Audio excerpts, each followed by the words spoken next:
they got to think about, okay, if I'm releasing 30,000 new parts a year, if I can save 5 to 10% of those new parts and reduce my part count, I'm saving a lot of money on parts, on steps that I have downstream, whether I get it sourced from a job shop or whether I do it in-house. And that's the value of search.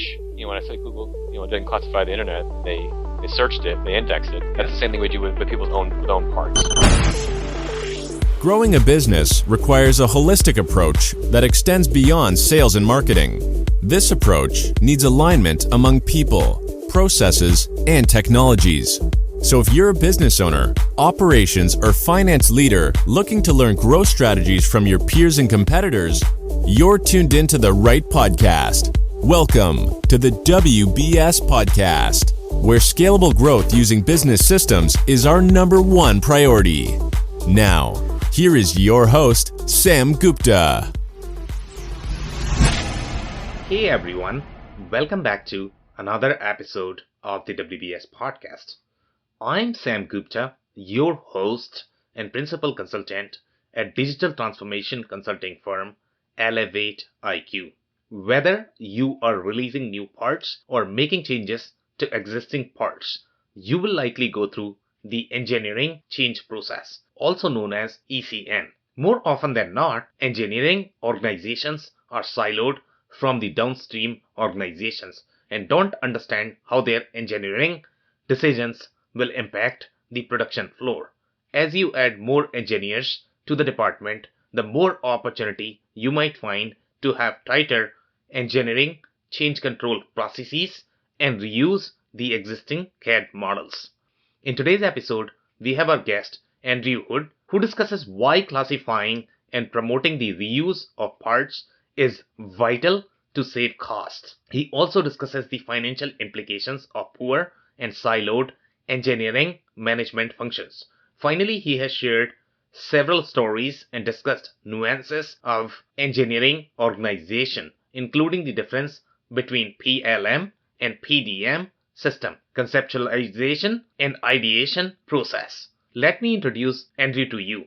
Andr Hood has 10 years of experience in the engineering process and engineering software with a varied background in design, robotics, automation, fabrication, lean consulting, software development planning, manufacturing, and technical sales. He is equipped to guide you on your search for the best fit technology to meet your needs. With that, let's get to the conversation. Hey Andr, welcome to the show. Hi Sam, pleasure to be here. Thanks for having me. Of course, our pleasure, and we are super excited to have you as well. We get excited when we talk about the problems from the engineering perspective, also from the CAD perspective. So today's topic is going to be very in-depth, obviously, in that. But before we do that, just to kick things off, do you want to start with your personal story and your current focus? Yeah, thanks Sam. So my background is in mechanical engineering. And what I've taken and done with my career since then is into more software and software around processes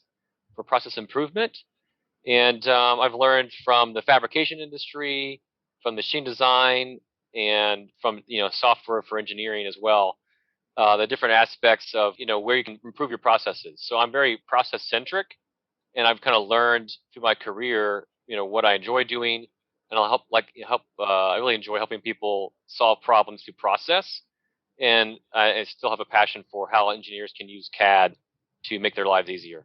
It's great that you love the processes because not a lot of people do. So it's going to be a fun topic to talk about. Okay, but before we do that, we also have one more standard question that every guest on this show has to answer, and that is going to be your perspective on business growth. When you think of the word business growth, what does it mean to you, Andr? Yeah, business growth to me, for how you relate to your business, is looking for ways to, well, I think it all comes down to the customer. So whatever it is you're doing, like the whole phrase, everyone's in sales, right? Yeah. Even if you're a design engineer or you're director of engineering or whatever, at the end of the day, whatever you work on goes to a customer of some kind in a use case of some kind. So for me, business growth is how do you apply what you learn from the customers and their user stories for their use cases to what can you do to get to that goal faster? Can you eliminate a step? Can you find another market where you have a great fit for what you deliver on?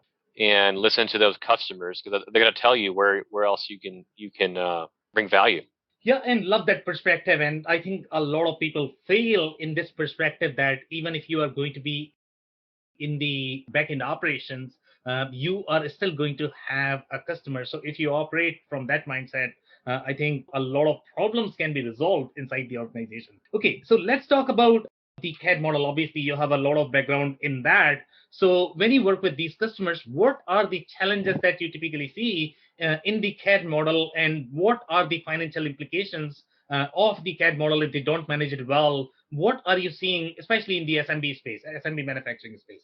Yeah, I think there's obviously with an SMB there's a slower uptick of some technology and some Yeah, innovation. I think it's usually going to pass down from OEMs and their tiered supply, higher tiered suppliers. But the challenge I see with CAD models is seen as a means to an end as versus a tool that you can leverage. So what I mean by that is typical workflow might be you have a design engineer who designs a product, whether they're in machine design or whatever, packaging or anything, and they create their design and then they send out, the step might be they check it into a PDM or PLM system, and we yeah, refer to those as vaults, like where you store your data in like a database. And then you might release a drawing so somebody on the shop floor can reference and create and manufacture, the components that you need to manufacture, whether it's in a milling operation or like a machine shop or a fab shop where you can maybe like laser cut components. And there's all yeah. these steps in place to create your direct product. And if you leverage CAD, if you look at it as an area for growth, you can actually leverage it for things like for creation of documentation, for creation of, there's a term called GD&T, which is around like the dimensions, how you track the tolerances in your parts. Yeah, And there's a technology nowadays where you can actually apply, basically taking the drawing file, the drawing you create as an output, and putting that information on the CAD file. And that's called model-based enterprise or model-based definition. yeah, And that allows companies to skip a whole step, right, and just be able to deliver what they need and get their entire team looking at an object in 3D. Because everyone looks at the world in physical space. You don't think of the world as a 2D drawing, right? So that's an area I see for growth in the SMB market.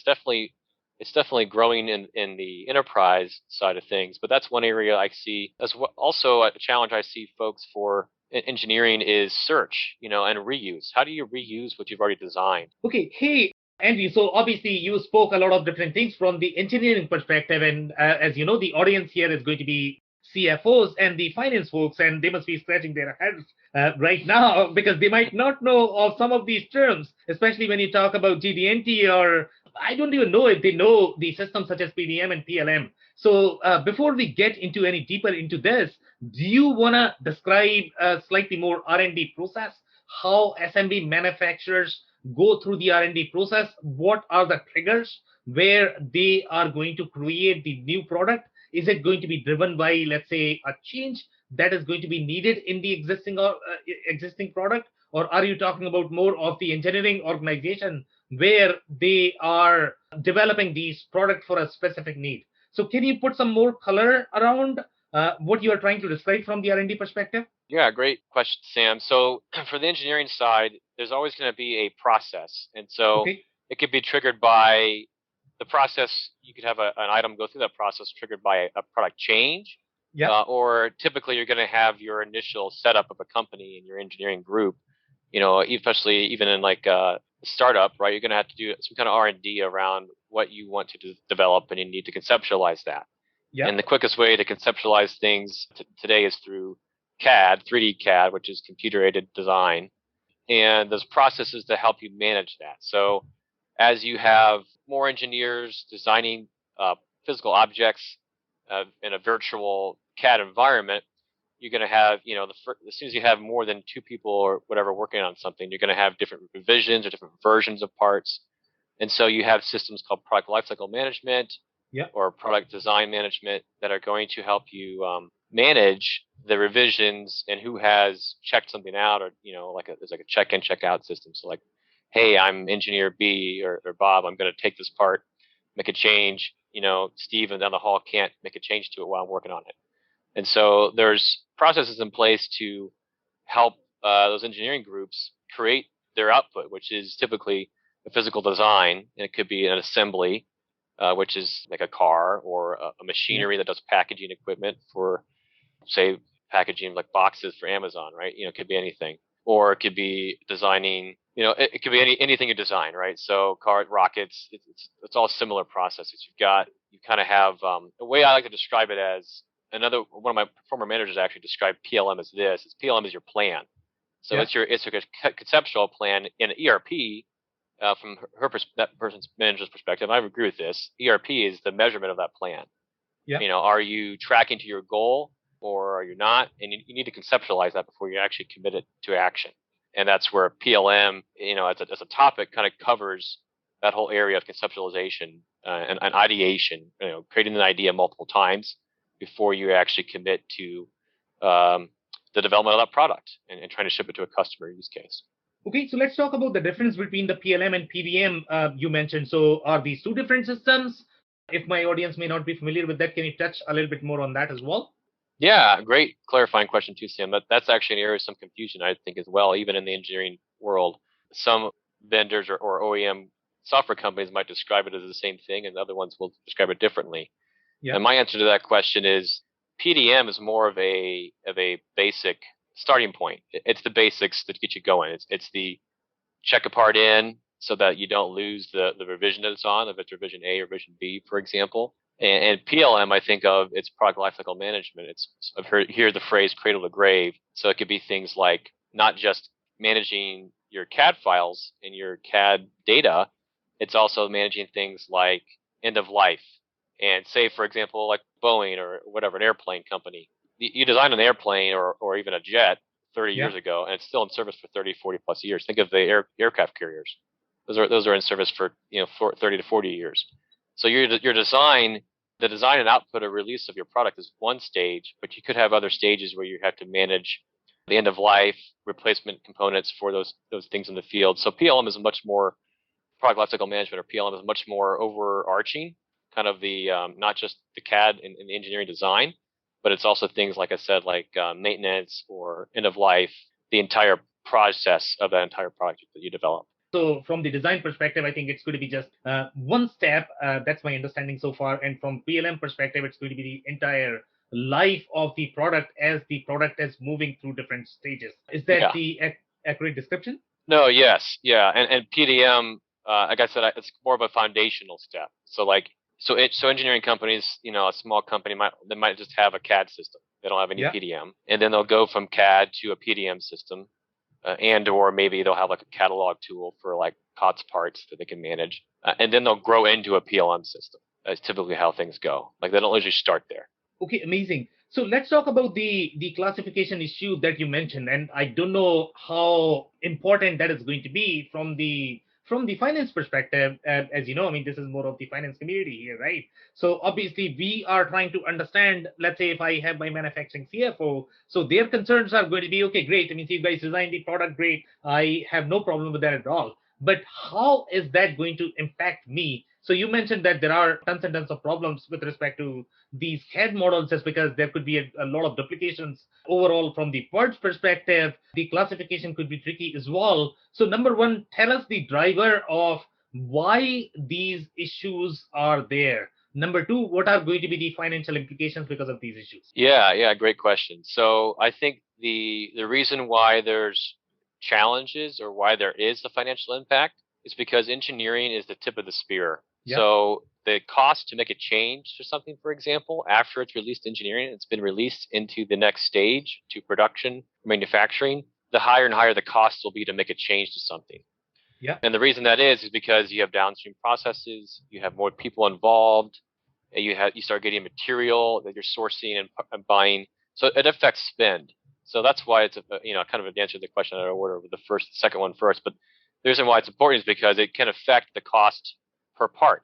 So for example, if you release, say, 30,000 new parts a year, there's a cost per item you release. Even if you just manage it digitally, there's a cost for that because somebody has to look at it and review it and approve the release. An engineering manager has to take time for every new part that's released. Say, yep, engineer A or engineer Bob, you can release that part. That looks good. We can, once that's released and release the entire assembly or final product, we can now order the parts we need and then order the raw material and manufacture the parts we need. So for the engineer perspective, the more and more parts you release or you make changes to, the more cost you can potentially imply in the business. Like I said, multiple areas, not just, so you have process steps like manufacturing, you've got purchasing steps like ordering raw material or ordering COTS, commercial off-the-shelf parts. Think of like a motor or a sensor or something like that. So the more that you can manage your data and make sure that it's aligned, the easier it will be. And the challenge with classification is an approach to manage that on top of. So classification is just something like as simple as this. So I like to think of a real world, example in my house. So think of the kitchen drawer. Everyone has that kitchen drawer in their kitchen where it's just the junk drawer, right? You just throw your flashlights, your lighters, your whatever, your stapler in that drawer, right? And then you've got your silverware drawer, right? You've got your forks and knives and spoons. They all have their specific location to put those silverware in. That's an example of classification in your daily life. Or if you go to the library, which nowadays it's kind of hard to do that, but you go to the library now, and it's a lot different than when I was a kid in the 90s. You had to remember, actually know how the Dewey Decimal System works, right? Which you learn as a child to actually find the book in the library. Now you just go to the computer and you look it up. It's just the example. Like Google didn't classify the internet; they searched it, they indexed it. So the fact that the challenge of classification is kind of the use case. People need to classify things. They can allocate buckets of material spend. For example, like I'm going to buy steel versus buying aluminum, right? I need to know what those things are classified as in order to purchase those. But the challenge with classification on physical parts, especially parts you design and build in-house or you have built by a machine shop or a job shop, is the idea that you could have duplicate parts. And so what's faster than classifying is just being able to find that item quickly, just like doing like a quick search. So I don't know if you're familiar with think of like Google Photos, right? You can do a reverse image search. Or if I can find something by this shape, I'm that much more easily able to find that and reuse it quickly. Now, if I had to do a search for, say, my search is bolt, hex head bolt, quarter 20. There's an example where if I classify things, I've got these different stages. And then the further you go down the classification tree of how granular you get, there's a diminished returns of how much time you get back from that. So, for example, if I talk to a company who's trying classification or is trying to look at their past 10 to 20 years of data, I would recommend they don't classify it. It's just like painting the Golden Gate Bridge, right? It's like, I don't know if you know about this, painting the Golden Gate Bridge never ends. They paint one side, and they turn around and go back the other way, and then keep going because of the time they have to paint it again. They just have to keep doing it. So classification can be a never-ending process for how you delineate products you have internally. And this is more of an engineering and more of an in-depth than, say, like a high-level, like indirect, I'm going to buy staplers from these people and whatever. It's more like, how do I categorize items that I'm putting in my product? So the challenge of classification to manage the quantity of stuff you have is, also areas where folks, so some companies have tried to have this implementation where when an engineer releases a part, for example, they have to put in data themselves, they have to type it in with their keyboard, the description of something. And that's, think about that, right? Just typing something in, that's the ERP. You're going to fat finger it, you're going to mistype it, you're going to misspell something. And now all of a sudden you've got different names for the same thing. And so the other challenge is people aren't going to want to do it. They're going to do whatever they can to just release the part, and then you'll have empty fields. So if you search empty fields, what do you get? You get bad data in, bad data out. You're not going to find anything. And so kind of our perspective that I have is if you can look at the item itself by its shape, if you can leverage the geometry. So think of geometry as a virtual copy of what you see in the real world, a virtual version of that frame or that bracket, right? You can find that item again just by referencing that shape. So that's kind of a use case where people might have a challenge with duplication, and when you get duplicate parts, you get maverick spend, you get more spend. That's more. The example is somebody downloads a part from a CAD website of like standard parts, and then they put their name, they put their initials at the end of the part name. So now you have a duplicate piece of hardware that's very simple to download, simple to purchase. Of course, it is very easy to purchase, but now you've purchased it maybe 10, 20 times in your business from the engineering perspective, and maybe that doubles because in ERP, you have more people involved in those processes downstream. So it's very easy to duplicate something very quickly, and the larger your team grows, the more you're going to see it. Yeah, so interesting perspective there. I can definitely relate with this problem and I can see how the financial implications are going to be. But I'm actually trying to understand how big this problem is going to be overall from the SMB perspective, and when this problem is going to be so impactful that we definitely need to find some solution, right? So let's say if we look at, let's take some examples, and I don't know if you're going to have some sort of stories here that you might be able to share. And the smaller the businesses are, I think that's the major chunk of our target listeners, right? So they will be able to relate with this more. So let's take some examples here. So let's say if I have a business, I may have, let's say, I don't know, maybe 100 to 100 SKUs as the final product, and obviously those are going to have, I don't know, maybe 10,000 parts that they are going to be needing to be able to produce those 100 SKUs. So let's say if I am a 20, 30 million, $40 million organization, I'm doing this. Am I going to have this problem? Let's break this down in different tiers. Okay, when does this problem start? When is it going to be material? And when this is probably going to be unmanageable in an organization when it grows probably in size, or the number of products, or the SKUs, however you want to take this. Yeah, no, that's a good point, Sam. There is definitely a point where it's going to be more painful versus when it's like not a big deal. And I think your example of the 100 SKUs and 10,000 parts probably might be on the smaller side. I think the challenge you'll see, and it depends on the product you're working on. So if you have like, yeah, you have 100 SKUs, that's a good start as an example. If you just sell like 5 different products, it's probably not going to be a big deal. But like, I think the metric I look at is those companies we talk to who are looking at a way to handle this versus classification is where they have, the order of magnitude of engineering changes or new parts released. So I mentioned earlier this metric of like 30,000 new parts released. So that could be 30,000 new physical parts that you released for the first time, or it could be a mixture of, say, 20,000 new parts you released for all of your product. So the 100 SKUs could be, a SKU could be an entire machine, for example, or it could be, whatever, an iPhone, right? It could be, that's probably not a good example for SMB, but a smaller product or a larger, more complex piece of machinery. And the point of the biggest pain is when you start getting these large numbers of changes. So if you're making less than 5 to 10,000 changes in a year, you're probably not going to have a big need for something like for a search tool. You might be doing classification, and you could be doing it into. And when I say classification, I wouldn't want to go too detailed. I'd say, okay, these are bolts and these are motors, right? That's as far as I'd go. And you could have different processes for that. But the challenge would be when you have all of a sudden you've got those 10 to 20,000 changes or new parts in a year or more, and if your products have a large amount of variance, right? And you are making new designs yearly. If you're not making new designs yearly, then your engineering output isn't that high. But it has to have a ratio of turnabout. Like, okay, I'm making a new product every year with this many SKUs, this many variants. So you're going to have lots of new changes to your product. That's where we see the biggest pain, because at that point you start releasing, if you're making complex piece of machinery for, say, packaging, you might have a use case for consumer products versus a use case for packaging for just shipping logistics, right, for businesses internally.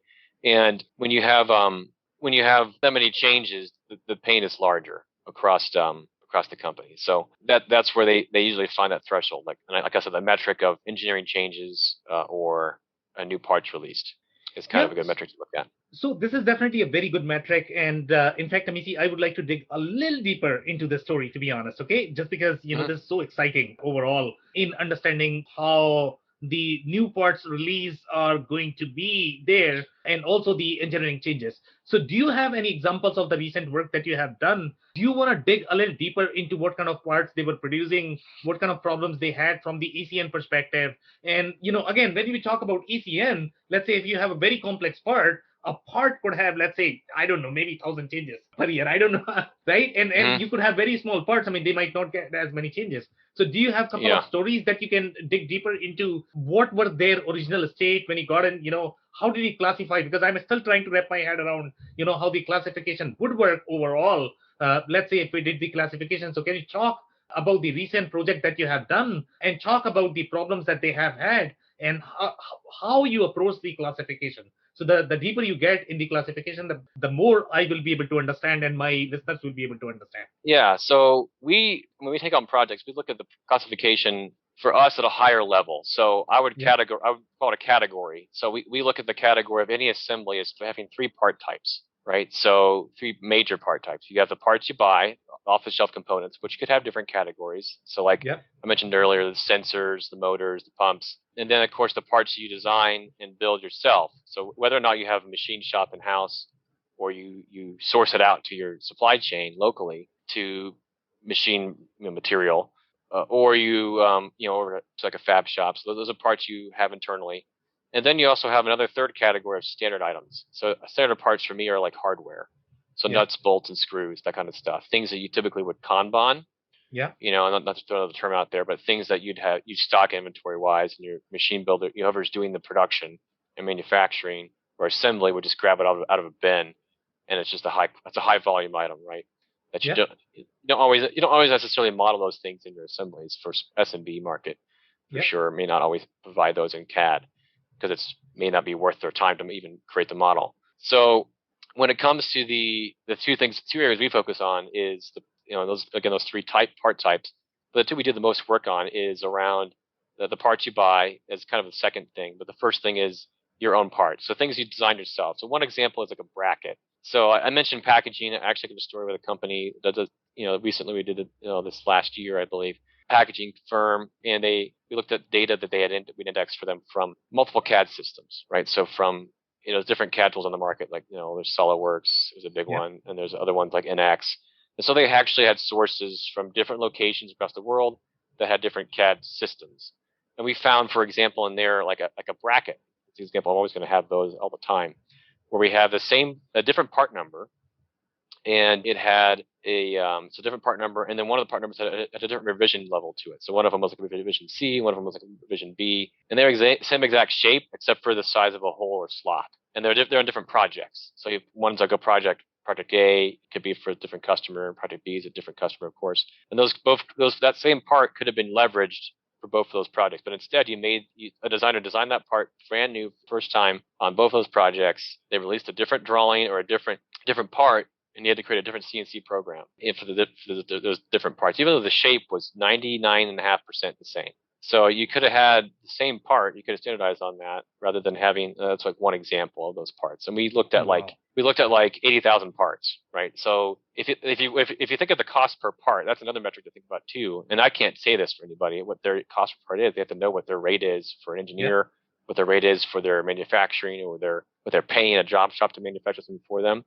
They got to think about, okay, if I release 30,000 new parts a year, if I can save 5 to 10% of those new parts and reduce my part count, I'm saving a lot of money on parts, on steps that I have downstream, whether I get it sourced from a job shop or whether I do it in-house. And that's the value of search. When I said Google, didn't classify the internet, they searched it and they indexed it. That's the same thing we do with people's own parts. Because you could, how do you classify a bracket? Do you describe it by the component level? Do you describe it by the system it's on or the project it's on? And if it is described on the latter, how do you know that part's the same, that you can use it again on a different machine or a different product? So that problem comes up over and over again, and when you see that, and I can't give you specifics because I don't have approval of that, but they've even just from a pilot from that kind of project, they realized annual gains in the multiples of the thousands, just from looking at a small sample of 80,000 parts. And so they, for that, their use case, what they actually did with that information is they went to their supply chain, which in this case would be job shops who manufacture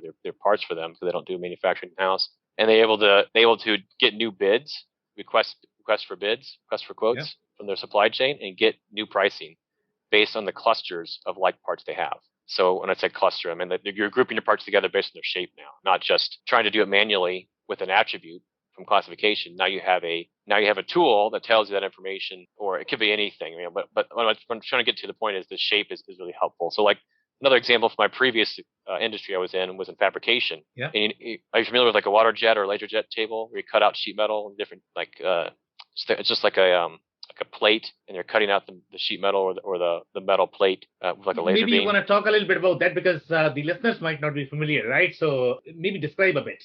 Yeah. So when I mentioned when you outsource to like a job shop or a machine shop, you kind of have two different categories of manufacturing. With that, it's separate from. I'm not talking about casting or stamping, but I'm talking about like somebody who's making simple parts. So you've got a 5-axis or 3.5-axis mill, like a lathe. Think of like a Haas machine, right? Yeah. And then you've got for the fabrication where they actually have the press brakes and they've got a laser or water jet. You might have like an Omax water jet or like I don't know, say a Mazak laser, right? So it's like it could be anyway. I can go way too much detail on that, but anyway, so there's think of like a dining room table, right? You set out your plates and the dining room table for your meal, for your family, and you think about a sheet of metal for cutting it out. You basically are putting down your parts like pieces of plates on the table. But when you do that, you want to it's called nesting. You actually want to find the best material utilization of that plate. Yeah. And kind of nest your parts together really tightly, and not too close that they cut into each other, but close enough that you can actually cut out these, because they're more of a 2D shape sheet metal. It's just like a straight part. It's a flat 2D perspective. And then when you do that, the problem, again, this is a previous industry example, is you have what's called remnants or a drop. So you have a plate that's called 80, it's an 80 by 20, 80 inches by 20 inches, or 80 by 40 rather, 80 inches by 40 inches in length and width. And if you cut out, say, 100 parts in that sheet of plate or steel, you could have a remnant or a drop that's like a U-shaped or an L-shaped remainder of that rectangular sheet metal plate. And so from that industry, the challenge with ERP with that is ERP is based on databases, SQL or Oracle, whatever. A database is behind it. A database is always going to be textual and data driven, numerical driven. But you can't necessarily relate shape or physical data, physical size to a database. Yeah. And so I've seen companies for S&B market focus on ERP companies focus just on that kind of use case where you can actually track your raw material you have left over. Yeah. Right. And so it's the same story for CAD that I'm talking about when it comes to classification versus search. Right. How do you find the item and reuse it? Because the whole point is reuse. And the whole point of reuse is saving costs, saving money. How can I spend less on material? How can I spend less on design time or manufacturing time overall? So that's kind of my other example. Yeah, I could not agree more, to be honest. I mean, overall, if I look at this, I mean, everywhere that you are trying to describe, there is always some sort of financial implication. So if you don't really understand the cost of your parts, if you don't understand where those duplications are going to be, and if you're simply releasing those to the production floor, neither your production floor is going to be happy because they already know in their hearts that they are probably trying to produce the duplicate parts, and nobody really likes to waste money as far as I understand, and my understanding working with engineers go. They all want to be smart. They all want to be efficient. They all want to find out, how they can make the company efficient. Okay, so on that note, I think that's it for today. And do you have any last minute closing thoughts by any chance? Yeah, I just say I'd focus on what are areas you can reuse in your business, whether it's reusing a process or reusing the physical asset, whether that's a CAD model in this case from the output, which is the output from engineering, or it's you're reusing your material, for example, too. Like, what do you purchase from? I think too, Sam, to your last point about the engineer, I also find that not always to be the case. The engineers, especially in larger organizations, they aren't aware of the downstream processes. I think that's actually an advantage for SMBs because they can get their engineers more aware of the entire process, where it might be more of a challenge for enterprise companies because they can't see the whole picture. And the challenge when it comes to reuse is you have to have engineers or people in that tip of that spear who understand the whole process, who can buy into that. Because if you don't have that buy-in, you're not going to find the reuse either. That's kind of what I've been on. Yeah, and my personal takeaway from this conversation is going to be, since I represent more of the finance guy here in the room, so I'm actually going to speak for them that there are tons and tons of opportunities in terms of cost saving. So majority of the finance executives are going to see that, if I have to cut down the budget, then let's just kill the R&D project. But if you actually dig deeper into those R&D projects, there are going to be tons and tons of cost savings opportunities and optimization opportunities. The only thing you need to do is just sit down with your engineer and try to understand these processes deeply to be able to find those opportunities. On that note, Andrew, I want to thank you for your time. This has been very insightful episode, and I'm super happy to release this. Awesome. Thank you, Sam. Appreciate it. I cannot thank our guests enough for coming on the show for sharing their knowledge and journey. I always pick up learnings from our guests, and hopefully you learned something new today. If you want to learn more about Andr or a better way to find and reuse CAD, head over to partssolutions.com. It's partssolutions.com. Links and more information will also be available in the show notes. If anything in this podcast resonated with you and your business, you might want to check other related episodes, including the interview with Kevin Mako, who discusses how experimental design and additive manufacturing can help mitigate financial risks with innovative projects. Also, the interview with Andrew Lees, who discusses how engineering can work effectively with production and finance teams. Also, don't forget to subscribe and spread the word among folks with similar backgrounds. If you have any questions or comments about the show, please review and rate us on your favorite podcasting platform or DM me on any social channels. I'll try my best to respond personally and make sure you get help. Thank you, and I hope to get you on the next episode of the WBS Podcast. Thank you for listening to another episode of the WBS Podcast. Be sure to subscribe on your favorite podcasting platform so you never miss an episode. For more information on growth strategies for SMBs using ERP and digital transformation, check out our community at WBS.rocks. We'll see you next time.